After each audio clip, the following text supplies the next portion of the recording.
sekolah alam dan orang tua sekolah alam juga praktisi pendidikannya, termasuk yang bukan sekolah alam pun insya Allah alhamdulillah hari ini bergabung. Tadi saya melihat beberapa daftar pesertanya luar biasa, dan ini adalah satu keberkahan buat kita semua gitu ya. Alhamdulillah insya Allah kita akan menyampaikan banyak hal, kita akan mendengarkan bersama-sama dari sumbernya langsung bagaimana jam awal-awal sekolah alam Indonesia, kemudian dari sebuah konsep berpikir, kemudian digerakkan sampai akhirnya sekarang menjadi sebuah gerakan yang luar biasa, bahkan tercatat di CSAN itu ya. Kalau zaman kalau di awal-awal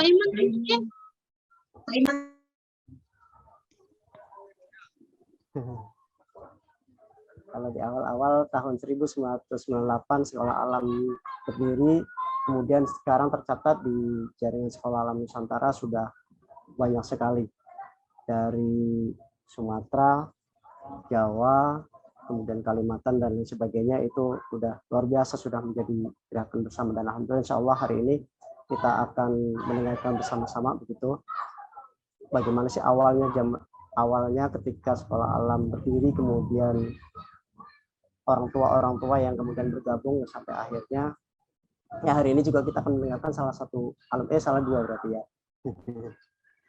alumninya yang sekarang berada di Jerman, Sofa namanya, kemudian yang sekarang juga ada di Australia, dan beliau juga sekarang menjadi praktisi pendidikan di sana, dan luar biasa Bu Nisa. Nanti insya Allah kita akan ngobrol dengan beliau berdua juga. Selain hari ini tentunya kita akan mendengarkan pembawa konsep itu ya, sekolah alam yang pada tahun 98 bersama Abang Lendo Novo bersama-sama mendirikan satu lembaga pendidikan yang kalau saya suka ngomong gini, yang nggak gitu-gitu doang gitu ya, lembaga sekolah yang nggak gitu-gitu doang, yang sekarang kita kenal dengan sekolah alam. Dan kami di Sekolah Alam Indonesia juga luar biasa, sudah ada 10 unit. Insya Allah yang ada di seluruh Indonesia juga begitu. Bapak Ibu yang dimuliakan oleh Allah, teriring rasa syukur tadi juga alhamdulillah qadarullah kita sekarang berada di bulan Rabiul Awal, bulan kelahiran Rasul kita semuanya. Maka kita berbanyak juga salawat untuk beliau, Allahumma sholli ala sayyidina Muhammad. Mudah-mudahan apa yang kita pelajari juga, dan tentunya sumbernya dari beliau juga, konsep-konsep yang banyak banget yang beliau mengajarkan banyak hal, yang akhirnya percikan-percikannya begitu ya, kalau kita sebut, bisa kita lihat dalam ilmu-ilmu yang sekarang kita sedang melakoninya begitu. Dan juga insya Allah izinkanlah kami menukil sebuah ayat sebelum kita akan berbincang dengan Putri Puji Hindarsi. Kalau kami sering menyebutnya Bu Cace begitu ya. Mudah-mudahan keberkahan ini juga melimpah kita. Insya Allah saya akan bacakan Quran surat Ibrahim ayat 24 hingga 27. A'udzu billahi minasyaitonir rajim. Bismillahirrahmanirrahim. Alam taro kaifa daraballahu mathalan kalimatan thayyibatan kasyajaratin thayyibatin asluha thabitu wa far'uha fis sama' tu'ti ukulaha kullahinin bi'ilmi rabbiha wa yadribullahu al-amthalu lin-nasi la'allahum yatadhakkarun. Wa mathalu kalimatin khabithatin kasyajaratin khabithatin istusat min fawqil ardi ma laha min qarar. Yusabbitunallahu alladhina amanu bil qawli tsabiti fil hayatid dunya wa fil akhirah wa yudhillullahu adh-dhalimin wa yaf'alullahu ma yasha.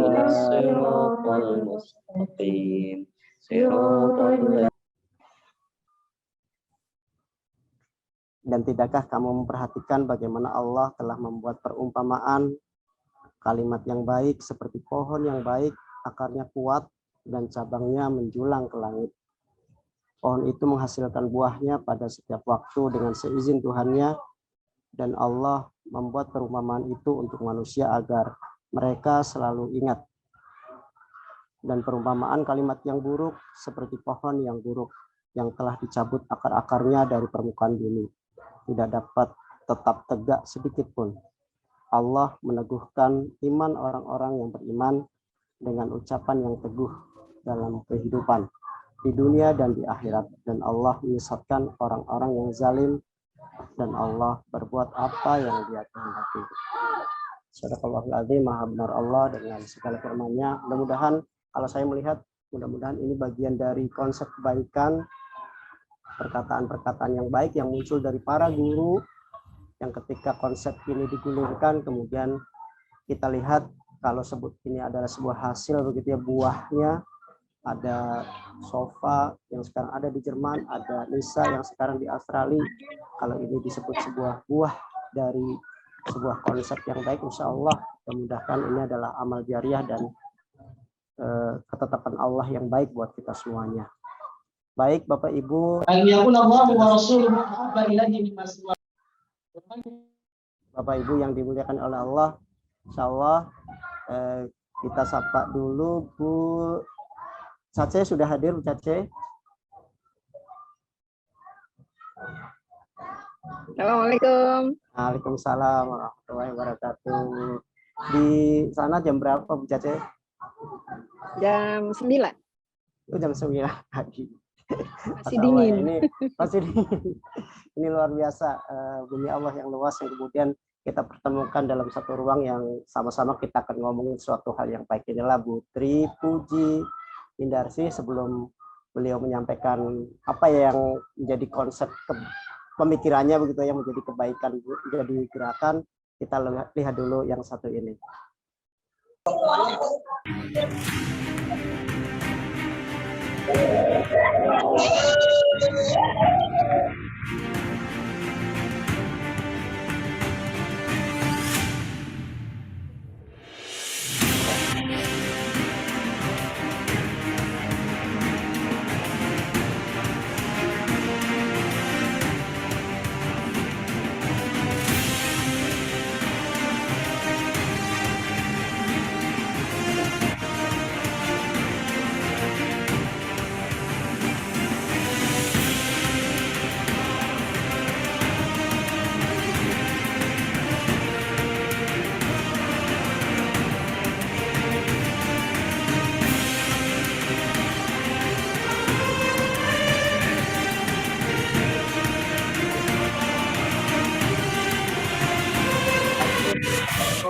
Saya ngopi.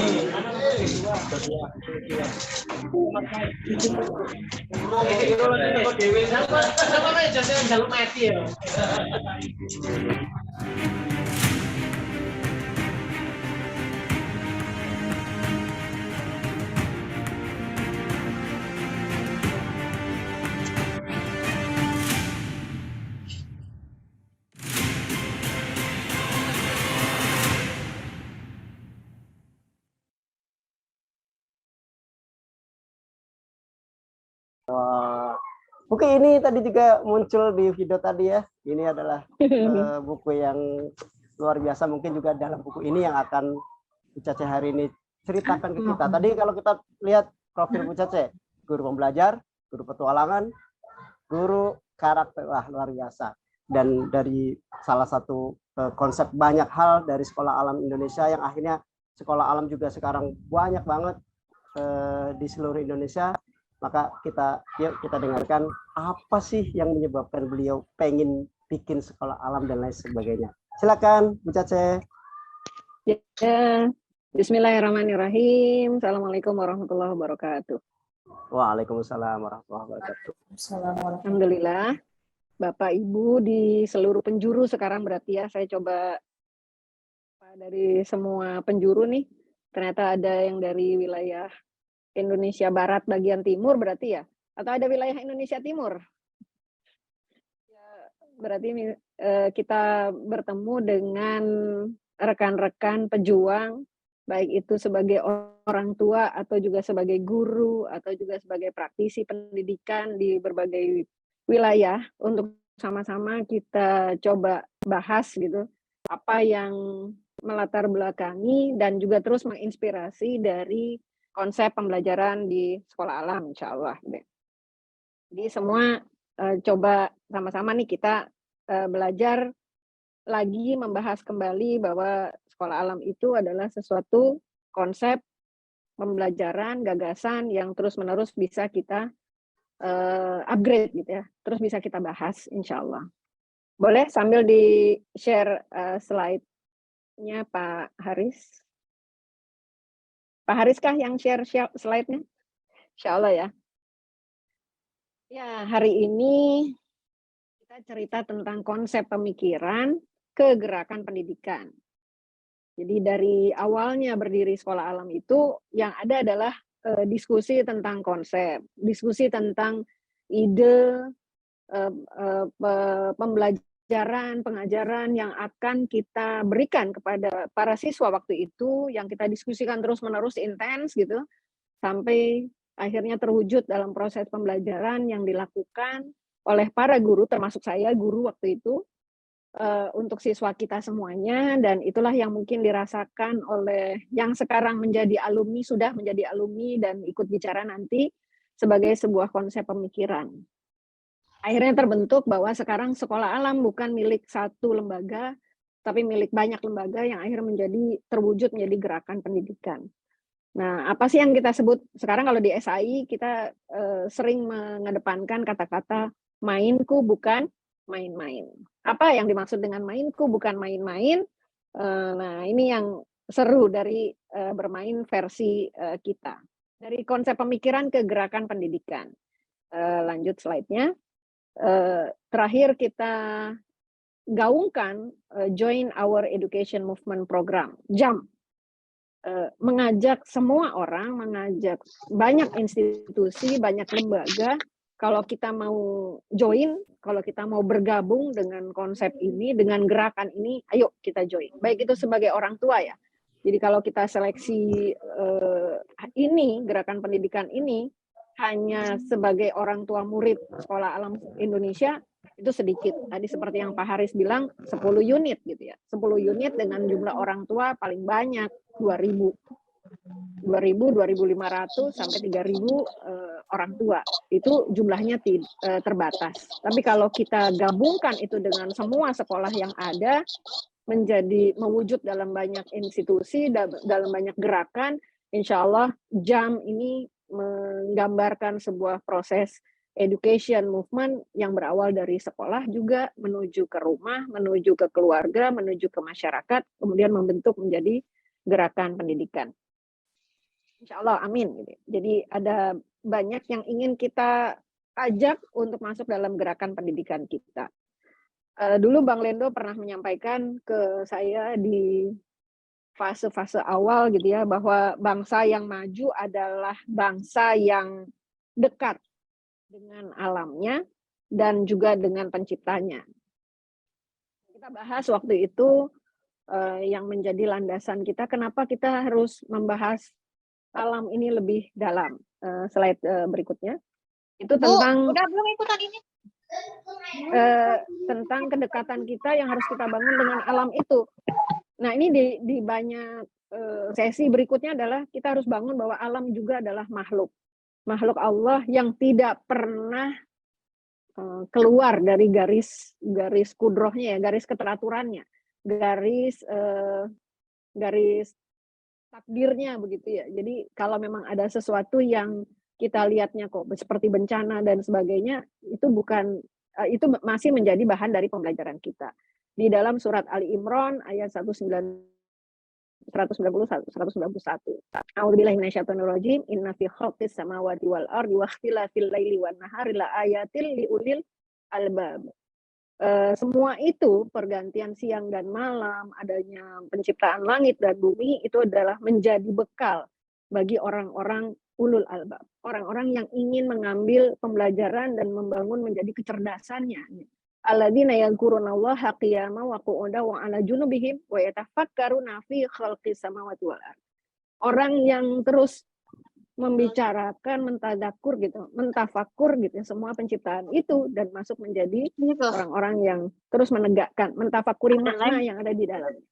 Jadi gimana membangun diri kita, menghambakan kita kepada Allah menjadi bangsa yang maju dengan dekat dengan alam kita dan penciptanya.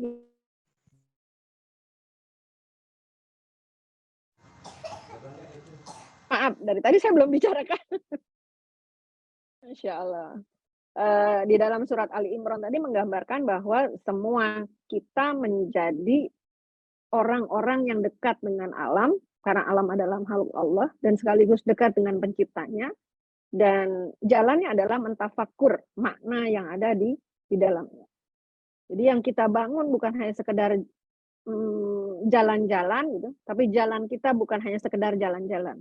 Mentafakuri alam. Main kita bukan sekedar main-main, tapi mempelajari learning proses yang ada dalam proses bermain kita. Gitu.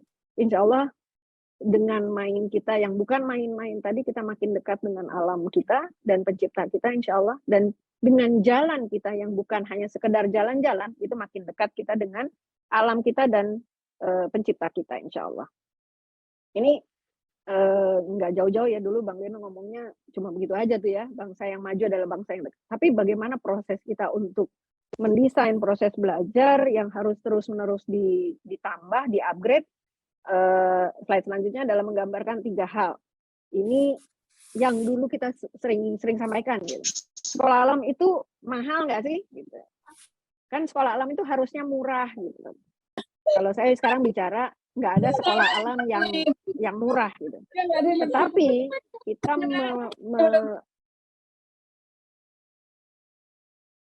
kita mendesain sekolah alam itu mahalnya ada di mana gitu. Mahalnya ada di tiga poin ini gitu. Ada di guru, ada di metode, ada di buku atau resource. Jadi 3 aspek yang harus terus-menerus di-upgrade, 3 peran yang harus terus-menerus dimanfaatkan, dioptimalkan di setiap sekolah alam. Ini adalah 3 hal. Gurunya harus terus-menerus menambah kapasitas diri. Metodenya harus terus-menerus bertambah gitu ya, lebih up to date gitu. Seperti apa tuh buku yang metode yang sangat up to date. Jadi nggak bisa juga kita menyampaikan dulu metodenya begini, sementara sekarang metode belajar itu udah banyak sekali variasinya. Yang ketiga adalah buku. Buku yang ada di perpustakaan kita sekarang makin lama makin tidak bertambah. Kenapa? Karena kita banyak belajar lewat digital. Tapi kalau tidak kita kelola menjadi buku dan resource yang baik, belum tentu itu akan terupgrade dengan sendirinya gitu ya. Tidak mudah gitu buat kita harus mengupgrade semua sisi ini. Nah, itu yang menjadi 3 poin besar. Sekolah alam itu bisa jadi tidak murah untuk 3 hal ini. Kita lihat tuh perbandingan pembiayaan kita. Mahalnya di mana? Mahalnya di bangunan. Berarti ini sama seperti yang dulu Bang Bedo sampaikan. Kita meminimalisir biaya ini untuk kita kayakan, untuk kita besarkan, untuk kita poskan lebih kuat di 3 hal ini. Guru, metode, dan buku. Kita mulai satu-satu ya. Slide berikutnya adalah tentang guru. Ini adalah proses kita menjadi guru. Sering saya ulang-ulang proses kita menjadi guru ini, guru pembelajar, guru petualang, guru real life, guru yang selalu membersamai perkembangan siswa kita, dan juga guru yang inspiratif. Ini saya baca buku yang terbaru gitu ya, keluarannya Stanford School gitu. Ini When to Change Your Mind katanya. Kalau misalnya kita tidak mengupgrade diri untuk menaikkan proses belajar kita, kita berarti masih menggunakan mindset yang lama gitu. Bukan mindset yang lama itu salah, tetapi harus terus-menerus di-upgrade. Make your prototype and test it. Di buku itu dituliskan demikian. Prototype as if you know your solution is right. Kita buat prototipenya kalau solusi dari pembelajaran kita itu benar, solusi dari belajar kita itu benar. And test it as if you know your solution is wrong. Dari proses belajar kita sampai pada bagaimana kita terus mempelajari ini benar atau salah, terus harus di-upgrade atau tidak, proses belajar yang tidak akan pernah selesai gitu. Long life learning, atau kalau saya salah lifelong learning ya. Jadi proses belajar yang tidak akan pernah selesai. Ini proses belajar. Kemudian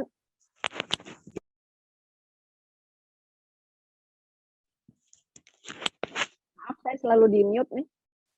Guru yang selalu belajar itu tidak akan pernah diam di satu wilayah aja gitu ya. Ini yang juga menginspirasi berikutnya adalah guru petualang. Guru yang mengajak dirinya untuk mencari tahu proses belajar kemanapun ini ingin digerakkan gitu ya. Kalau misalnya tadi dengan prototype dan tes, ya coba kita cari different cara pandang yang berbeda dengan bertualang. Kalau di bukunya Pak Fatah gitu ya, mungkin nanti Pak Haris harus keluarin dulu juga bukunya. Itu sebenarnya salah satu cara untuk menguatkan karakter kita gitu ya. Kita tidak berhenti, kita tidak diam di satu titik sehingga proses belajar kita selesai. Pasti akan referensi kita hanya terbatas pada satu titik itu. Tapi kalau kita bertualang, kita akan menyampaikan dengan proses belajar yang beragam. Guru real life lebih terupgrade lagi gitu ya. Jadi kita mengikuti proses belajar kita. Learning how you learn. Bagaimana kita belajar, bagaimana cara kita belajar. Kalau udah merasa buntu dengan satu titik, ya berarti emang harus ada yang harus kita pelajari. Yang terakhir adalah guru inspiratif. Nah, di sini di slide berikutnya mungkin ada tulisan sedikit ya, learning how you learn. Di buku yang sama. Jadi bagaimana kita terus-menerus belajar itu dengan terus-menerus membaca. Kalau saya, learning how you learn dengan melakukan perjalanan. Kalau saya gitu. Nah, apa yang membuat teman-teman guru dan juga teman-teman siswa, anak murid kita belajar gitu. Kita harus tahu bagaimana mereka belajar. Makanya kenapa kita tagline-nya adalah mainku bukan main-main. Karena dengan main itu mereka belajar. Belajar tanpa harus dievaluasi terus-menerus gitu. Learning how they learn gitu. Mereka mungkin belajar dengan cara bermain mereka. Kalau di dalam ayat surat Ali Imran tadi, dengan mentafakuri alam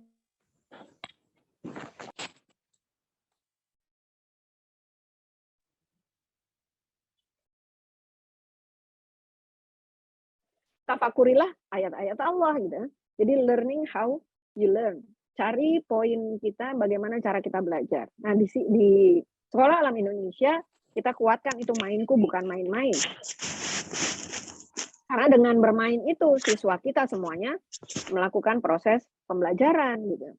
Kita bukan melihat mereka seperti tahun 98 gitu, kalau kita cermati, bukan hanya 98 sih sebenarnya, mungkin 5 tahun pertama gitu ya. Kalau sekolah alam, ya kalau memang anak muridnya pengennya main terus, masukin aja sekolah alam gitu ya. Jadi kayaknya sekolah alam itu sekolah alam yang main-main. Ternyata main kita bukan hanya main-main. Ada tahapan belajar dari proses bermain tadi, the feeling of learning. Bagaimana keterlibatan proses berpikir, proses mengamati, proses melaksanakan, dan proses observe. 4 tahap yang mahal sekali untuk kita bawa itu ke ruang laboratorium menjadi yang terkotak dengan posisi harus di lab dan sebagainya. Dan mereka bisa lakukan itu di ruang bermain mereka gitu. The feeling of learning. Jadi kalau cara mereka belajar, mereka juga tahu cara mereka mengobserv sampai dalam tahap yang punya proses berpikir yang lebih dalam dari sekedar main. Nah, metode ini, cara ini yang harus dikuatkan oleh guru, oleh orang tua di proses belajarnya, baik itu di sekolah maupun di proses belajarnya, baik itu juga di rumah. Kalau kita bilang proses belajar ini hanya terjadi di sekolah, kan kita semua salah ya. Karena sekolah itu setiap rumah adalah sekolah, kata Ki Hajar Dewantoro gitu ya. Ki Hajar Dewantoro bilang setiap rumah adalah sekolah, setiap manusia adalah guru gitu. Jadi kita juga guru buat anak kita di rumah, rumah kita juga sekolah buat anak kita gitu. Jadi ini adalah proses belajar, learning how you learn, dan the feeling of learning mereka dapatkan dalam semua proses bermain mereka, insya Allah. Nah, lanjut berikutnya. Nah, jadi mereka dapat tuh dari mainku bukan main-main, semua permainan mereka, semua perjalanan mereka, dan semua petualangan mereka adalah cara mengambil proses belajar dan sekaligus mendekatkan diri kepada pencipta, kepada Allah. Gitu. Jadi ya bermain yang bukan lagu yang sia-sia, itu sebuah permainan yang mendekatkan diri. Gitu. Nah, seperti apa tuh nanti mungkin ada cerita ya dari para alumni kita tentang bermain yang bagaimana. Sebuah perjalanan, bukan hanya kelelahan yang didapatkan, tapi tafakur yang bisa mendekatkan kepada pencipta juga. Juga petualangan. Walaupun ini kita desain di Sekolah Alam Indonesia, ada ekspedisi, ada adventure, ada journey, semua itu adalah proses perjalanan, proses petualangan, bisa juga play-based learning, belajar dengan bermain gitu. Tapi ini adalah cara kita mendekatkan learning how you learn gitu, mendekatkan proses belajar yang akan dialami anak-anak kita gitu dengan tiga tadi, dengan play based learning, dengan adventure, dengan expedition, dengan journey, semuanya adalah proses belajar. Mainku bukan main-main. Jadi terasa ya bahwa mainku bukan main-main nih. Kalau ini dilakukan di sekolah gitu. Kalau ini dilakukan di sekolah, bukan harapannya sampai di rumah juga main, sampai dewasa mereka juga main gitu. Tapi mereka akan dapat feel-nya, dapat rasa bagaimana bermain itu menghasilkan sesuatu gitu. Menghasilkan rasa, menghasilkan makna yang lebih dalam ketika mereka bermain itu dengan mendapatkan pembelajarannya. Misal dari sebuah permainan dengan warna gitu ya, itu di playgroup dan TK mungkin ya. Permainan dengan warna, mereka mengenal benar-benar tentang bagaimana warna itu berbeda-beda dan mereka jadi tahu persis warna-warna apa saja. Atau mungkin di kelas kecil ketika kita semua mendesain nih guru-guru ya, guru-guru dan mendesain proses metamorfosis dari binatang yang bermetamorfosis ya Pak, kupu-kupu atau katak gitu ya. Ini ada satu pertanyaan ke saya, Bu Cace, kenapa ya kalau sit in itu, ini menarik juga nih ya, sit in itu kita menyiapkan anak-anak mendapatkan pembelajaran tentang metamorfosis gitu. Judulnya pertumbuhan dan perkembangan. Saya ingat banget itu proses sit in yang saya pegang gitu ya, itu masih menular kepada sekolah-sekolah yang lain, sekolah alam yang ada dengan mendesain proses belajar yang seperti itu. Nah, kalau kita tidak tahu filosofi atau konten makna yang ada di dalamnya, mungkin kita nggak dapat dan itu tidak kita ajarkan. Nah, inilah yang cara belajar, proses belajar dan sekaligus mendekatkan diri kita dengan Allah. Judulnya sih pertumbuhan dan perkembangan, bahwa mereka menangkap berudu sampai proses menjadi katak. Bisa dibayangin itu sit in berapa hari gitu ya.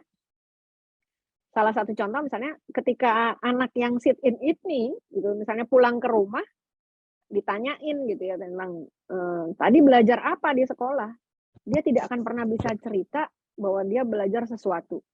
Tapi kalau ditanya mereka bermain apa di sekolah gitu ya, pasti mereka akan menceritakan semua proses pertumbuhan dan perkembangan itu sebagai sebuah proses pembelajaran. Nah, di sini menurut saya penting kita menyisipkan proses belajar dan sekaligus bagaimana mendekatkan diri kepada Allah dari semua proses bermain yang mereka tangkap di dalam proses belajar mereka. Nah, ini yang pertanyaannya, kenapa Bu harus mengalami itu? Saya senyum aja gitu. Jadi kalau kita kopas di programnya, kita belum tentu dapat maknanya. Tapi saya yakin semua teman-teman guru dan juga orang tua paham ya, kenapa kita mempelajari itu di usia awal. Bahwa mereka akan tumbuh, mereka akan berkembang, di luar, bisa jadi ya di luar jangkauan proses berpikir mereka saat itu. Begitu juga dengan kita gitu. Kita mungkin mendesain, menyiapkan pembelajaran buat anak-anak kita belajar seperti ini dan kita merasakan itu berat amat ya.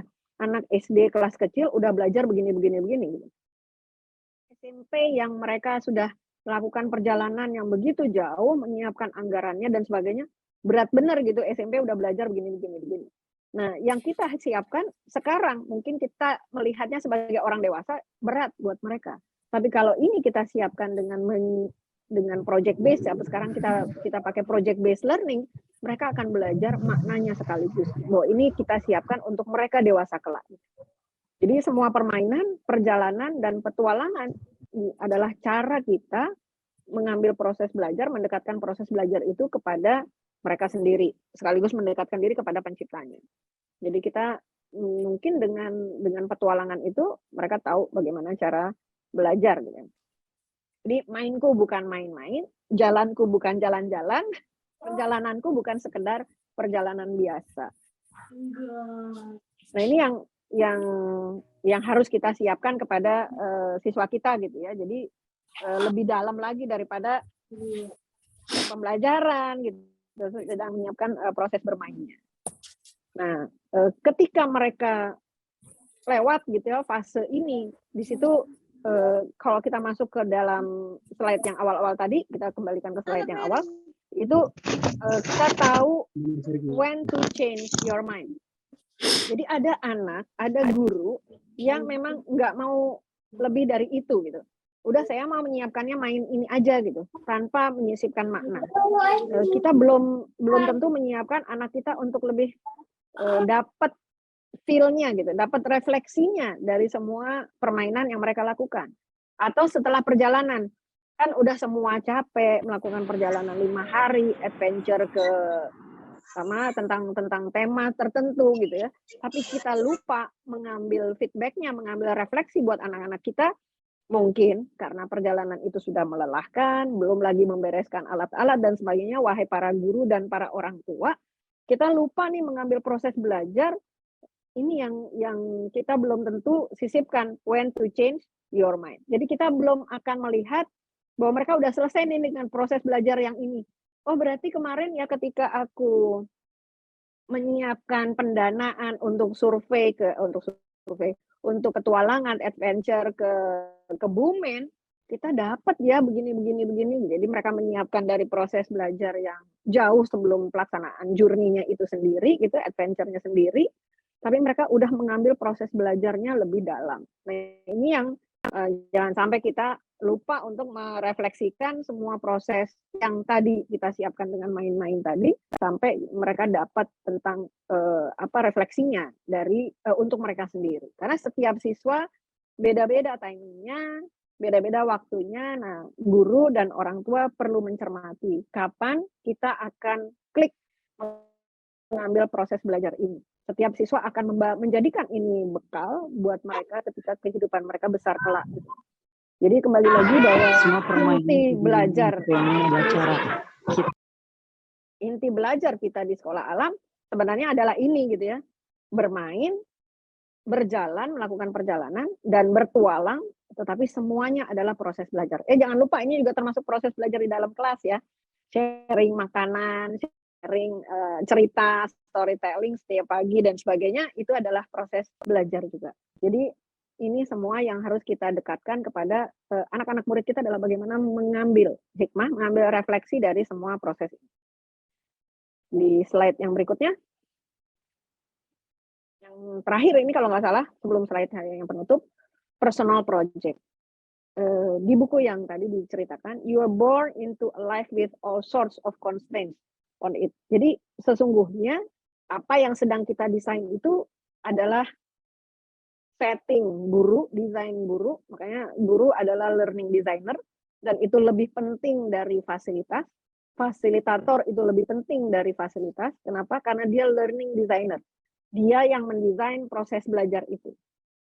Kalau dianggap proses belajar ini dalam tanda petik light gitu, artinya tidak banyak tantangannya gitu. Nanti nggak boleh terlalu dalam ya lautnya, atau nggak boleh terlalu jauh ya perjalanannya, atau apapun lah yang kita ambil menjadi jangkauan yang terlalu berlebihan mungkin buat anak-anak murid kita gitu. Kita sedang menyiapkan mereka grade kemampuan mereka untuk memecahkan problems mereka di masa mereka nanti gitu, ketika mereka sudah punya personal project sendiri. Jadi kalau kita siapkan mereka bersepeda ke sekolah, kan ada guru kita yang menyiapkan anaknya untuk bersepeda ke sekolah gitu ya. Kalau jarak dekat udah boleh bersepeda, jarak jauh kita tambahin nggak gitu ya. Kalau pakai pepatah Arab itu ya, pepatah Arab salah, pepatah Jawa gitu ya. Sing adoh gitu ya. Jadi main itu dijauhkan jaraknya gitu. Main itu bukan hanya sekedar jarak dekat. Kamu nggak boleh jauh-jauh ya mainnya, itu kan bahasanya orang tua ya, karena orang tua sebenarnya yang membatasi jangkauan petualangannya anak-anak kita gitu ya, anak saya gitu terutama. Jangan main jauh-jauh gitu, mainnya dekat aja. Itu orang tua yang kadang membatasi. Gitu. Kalau guru juga demikian ya, itu mungkin kita sedang menyiapkan yang dalam tanda petik ringan-ringan aja untuk anak-anak kita. Gitu. Padahal seperti ini, personal project yang akan mereka hadapi kelak, terlepas mereka hanya SD di sekolah alam gitu ya, kemudian nggak lanjutin SMP atau SMA-nya. Tapi kalau proses personal project itu mereka udah dapet gitu ya, bahwa sungguh mereka sedang mendesain personal project mereka sendiri gitu. Dan mungkin dengan orang tua yang mengambil pilihan tidak menyekolahkan lanjutannya ke sekolah alam, itu silakan aja. Tapi ini yang perlu kita yakini, you are born into a life. Jadi mereka sendiri yang akan mendesain bagaimana personal project yang akan mereka bawa. Kalau ini yang kita lakukan sebagai orang tua, ini yang kita lakukan, kita membatasi personal project itu pada poin yang mana aja gitu ya. Mereka sedang belajar yang terbatas tadi. Kita yang membatasi. Ya, jadi bisa jadi constraints-nya adalah lokasi gitu ya, kayak misalnya yang sekarang alumni satu di Jerman, satu di Australia. Tapi ternyata itu jadi bukan constraint yang besar gitu ya, karena bisa diatasi. Your family situation, misalnya ada orang tua yang ingin anak-anaknya dekat dengan keluarga besarnya, atau your access to resource, akses kita terhadap tambahan dukungan ya, pendukung kita gitu. Jadi bisa jadi ini yang kita batasi pada anak-anak kita untuk membuat personal project yang bagaimana gitu yang harus kita siapkan. Nah, tahapan ini dilakukan juga di BLES, misalnya individual journey. Itu terakhir dari step misalnya di Sekolah Alam Indonesia di Cipedak gitu ya. SL itu bagaimana kita masuk ke dalam petualangan dan penelitian, yang tadi feeling of learning itu masuk thinking, observing gitu, doing, dan terakhir directing ya, yaitu yang proses yang mereka pelajari dari pembelajaran mereka dengan penelitian dan sebagainya. Di BLES, di SMA, mereka sudah desain individual journey-nya mau seperti apa. Karena individual, kurikulumnya juga personal.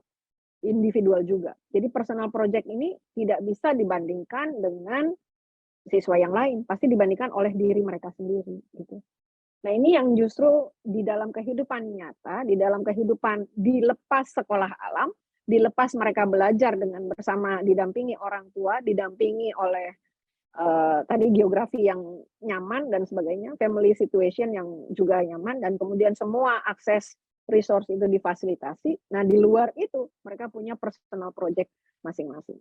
Nah ini mungkin yang menjadi bagian besar bagaimana para alumni Sekolah Alam Indonesia itu mendesain personal project-nya untuk mencapai lebih banyak kemanfaatan dan lebih banyak keberkahan mereka dalam kehidupan mereka insya Allah. Walau alam, ini mungkin yang saya sampaikan dari konsep pemikiran ke gerakan pendidikan, dan ini yang kita bangun bahwa mainku bukan main-main, jalanku bukan jalan-jalan, petualanganku bukan hanya sekedar petualangan biasa, tapi juga mendewasakan, mematangkan, membentuk karakter yang juga menjadi modal buat kita melakukan proses perjalanan, melakukan petualangan yang berikutnya. Tadi kata Pak Aris, udah nggak bisa dipegang lagi talinya karena udah kemana aja gitu jalannya gitu ya Pak Aris ya. Jadi jalannya kemana itu yang menjadi kita desain berikutnya. Nah, siap nggak nih para guru dan para orang tua insya Allah gitu ya Pak Aris. Walau alam bisawab. Assalamualaikum warahmatullahi wabarakatuh. Waalaikumsalam warahmatullahi wabarakatuh. Masya Allah, luar biasa ya. Dari kalimat mainku bukan main-main, ternyata speechless saya nih. Apa namanya, dari sekedar kalimat mainku bukan main-main, ternyata ketika kita ulik itu justru itu jadi filsuf yang luar biasa begitu. Cuma kadang tadi Ica sih mengingatkan ke kita ya, bagi kita sebagai guru, juga bagi kita sebagai orang tua, karena tadi orang tua juga sama dengan guru begitu ya. Jangan sampai lupa bahwa main itu adalah proses belajar yang kalau kita nggak ngulik itunya, hanya sekedar main-main. Sebenarnya Bu Caca juga punya filosofi kepompong nih yang kayak kalau sekedar buat main-main saja. Gimana Bu Caca, mau ceritain nggak? Karena udah sering cerita itu, kayaknya udah basi juga ceritanya. Oh, gitu. Tapi boleh ya diulang ya. Iya, tapi boleh lah. Kadang-kadang kita terhadap, kalau semua tahu mungkin ya kepompong itu seperti apa gitu ya. Namanya sekolah alam. Kalau nggak pernah ngelihat kepompong berarti kurang jauh mainnya gitu ya. Karena memang kepompong ini menurut saya. Karena level satunya itu saya sering main dulu ya sejak kecil gitu ya. Sampai SMA kali ya. Sampai saya tahu bahwa ini zolim. Itu saya masih mainkan. Kepompong itu bentuknya lonjong ya. Yang sering saya mainkan adalah saya pencet gitu bawahnya, kemudian saya tempel dengan batu, kasih selotip gitu, kasih apalah yang biar dia merekat gitu kan. Kemudian digelindingin, klik klik klik klik. Kalau dibikin videonya lucu kali ya, klik klik klik klik gitu kan. Kemudian dia langsung berdiri tegak. Tahu permainan ini pasti seusia dengan saya, pasti nggak ada yang mau nunjuk tangan ya. Nah itu sekarang sering dibilangnya tuyul-tuyulan, jadi langsung berdiri. Saya bilang waktu itu lucu banget gitu ya, kepompong yang ini bisa dibuat main seperti itu. Sampai akhirnya saya sadar betul bahwa itu mematikan pertumbuhan kupu-kupu yang ada di dalamnya. Jadi kalau kita terhadap anak kita, anak didik kita, yang siswa kita, sampai tahap lucu aja, caranya ya begitu gitu. Apakah nanti mereka bisa masuk ke dalam dunia yang real life, yang benar-benar dunia nyata, yang benar-benar menginspirasi orang lain, nah kita nggak tahu. Kalau kepompong yang saya mainin tadi sampai tahap lucu, akhirnya sih mati gitu ya, nggak bisa hidup karena dimainin terus gitu. Nggak bisa berkembang, nggak bisa masuk ke dalam dunia yang nyata. Itu level 1 Pak Haris, main-main. Main-main yang benar-benar main-main gitu ya. Diambil lucunya saja gitu ya. Ya dapat lucunya. Nah yang kedua, proses kepompong yang akan merekah, yang akan keluar menjadi kupu-kupu yang dewasa, tetapi kita bantu prosesnya. Ini juga gimana tuh? Kita bantu, ini ada risetnya bahwa kepompong itu dibantu pakai cutter, dibelek gitu ya, disayat sedikit. Kemudian karena kita nggak tega gitu ya, gimana kepompong itu sedang berusaha keras keluar dari kepompongnya untuk jadi kupu-kupu. Kupu-kupunya ya, sedang berusaha keras untuk keluar dari kepompongnya jadi kupu-kupu. Kita bantu lah tuh dengan mengcutter ya 2-3 sayatan, 2-3 irisan, kemudian dia keluar menjadi kupu-kupu. Apa yang kita alami, kita lihat berikutnya, kupu-kupu tersebut tidak bisa terbang karena sayapnya nggak kuat. Ini kalau kita ibaratkan sekolah kita, dari kecil kita membiasakan tolong anak-anak ini membawa ranselnya sendiri. Ya kalau Bapak Ibu keberatan karena bawaannya berat, ya tolong diringankan bawaannya gitu. Tapi jangan kita yang membawakan ranselnya. Karena kelas 5 SD ketika mereka petualangan, mereka bawa ransel berat sendiri. Ketika mereka SL, SMP, mereka naik gunung, mereka bawa ransel sendiri. Emang Bu Caci gitu ya, usia 50 tahun ya udah naik troli aja gitu ya. Barangnya dibawain, kalau enggak begitu gitu.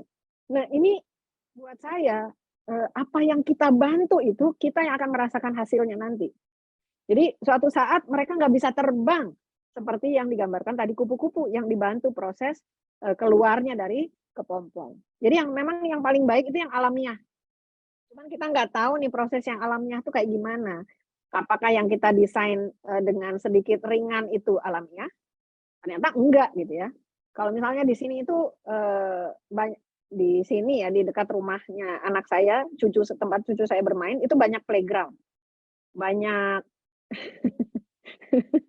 banyak playground yang didesain aman dalam tanda petik. Apakah semua alam itu sebenarnya aman? Kalau kita nggak menyiapkan diri masuk ke dalam dunia alam yang wild, ya kita nyiapin yang aman-aman aja gitu ya. Mereka nggak berani kalau misalnya tidak aman atau ada alert, ada berbahaya. Tapi boleh kita menanamkan mana yang berbahaya dan mana yang tidak. Untuk cara mereka menakar itu boleh gitu ya. Kita juga nggak akan ingin anak-anak itu begitu masuk playground langsung masuk ke jembatan tali yang tinggi misalnya. Kan enggak gitu ya. Nah, ini semua yang bukan kita siapkan ringannya, kemudian kita yang ringan-ringan aja, sampai saat kapan juga mereka akan ringan terus. Gitu. Nah, yang terakhirlah yang alamiah itulah yang perlu disiapkan. Kenapa kita pakai project? Ya ini landasannya. Gitu. PJBL ini landasannya adalah kita menyiapkan real life experience buat anak-anak kita, siswa kita. Kalau Alam, gitu Pak Haris. Nah, Masya Allah.